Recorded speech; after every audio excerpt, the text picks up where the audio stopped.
So, as a kid who watched a lot of MTV in my teenage years and was really into movies, the MTV Movie Awards were kind of a special thing because they were less stodgy than the Oscars. I usually had seen or at least heard a bit about all the movies nominated. And they also had a really cool thing in the 90s where they had an award called the Best New Filmmaker. And this started from the very first MTV Movie Awards in 1992, going all the way to 2002, but then they stopped after that. This was always an award I look forward to because you got a new, cool, usually indie director for the most part. I think these are all indie directors. And they talk about their movie, and then any kid who had even the slightest interest in film could hear about an indie film that normally they weren't. Now, I did watch the Indie Spirit Awards in the 90s because I'm that cool.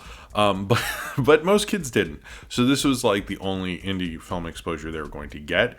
Most kids didn't really watch Siskel and Ebert or anything. I mean, they did sometimes, but they might miss something like this. The other thing about this is that MTV's award shows would replay quite frequently throughout the summer.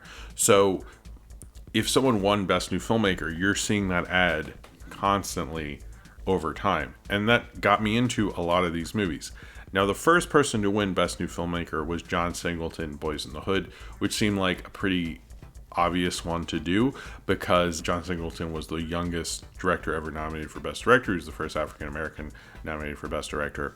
Everything like that. I think they probably did it at first because independent film was booming in the 90s.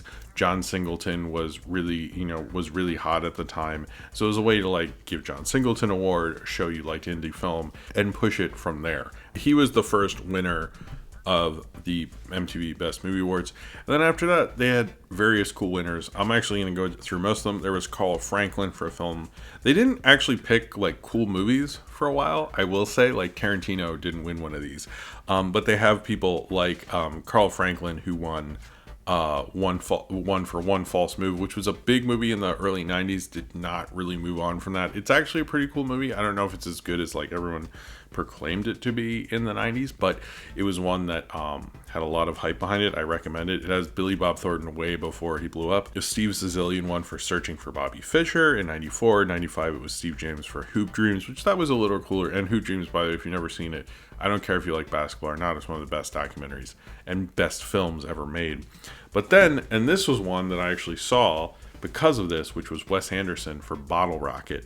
Now, this was before Rushmore and Wes Anderson was a name, and I actually went and rented Bottle Rocket because I kept seeing Wes Anderson win anytime they rebroadcast this. And MTV would play like, oh, this is this cool indie movie that would appeal to young people kind of things. Like, I remember them playing ads for Welcome to the Dollhouse with like Interview with Todd Solondz, which very quickly MTV would never do things like that again. But I remember that Wes Anderson thing, and it really got me to want to see Bottle Rocket. And that's what I liked about I think that was the first one I actually watched.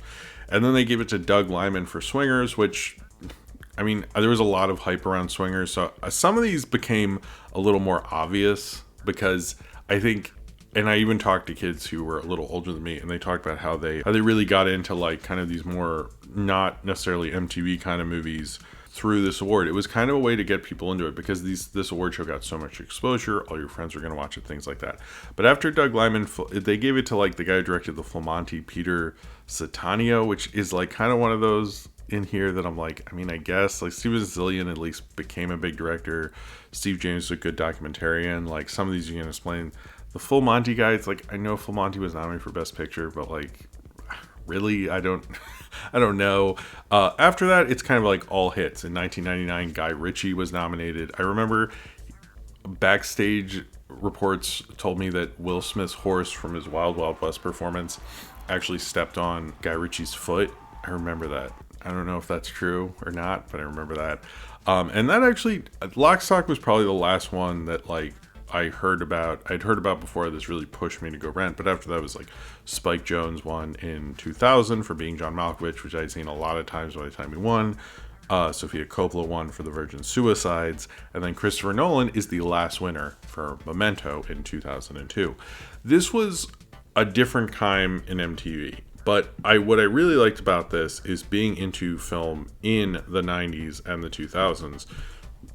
You had a way to show that you would be into. Like, you had a way to see that if you're a filmmaker, it was sort of cool, but also a kind of an avenue to get you into films through the MTV Awards, which I really respected. But the MTV Awards kind of lost their cool after a while, like Sinram's talked about in his video, as well as like countless other reasons. And, you know, they let like certain movie franchises just win every time and things of that nature.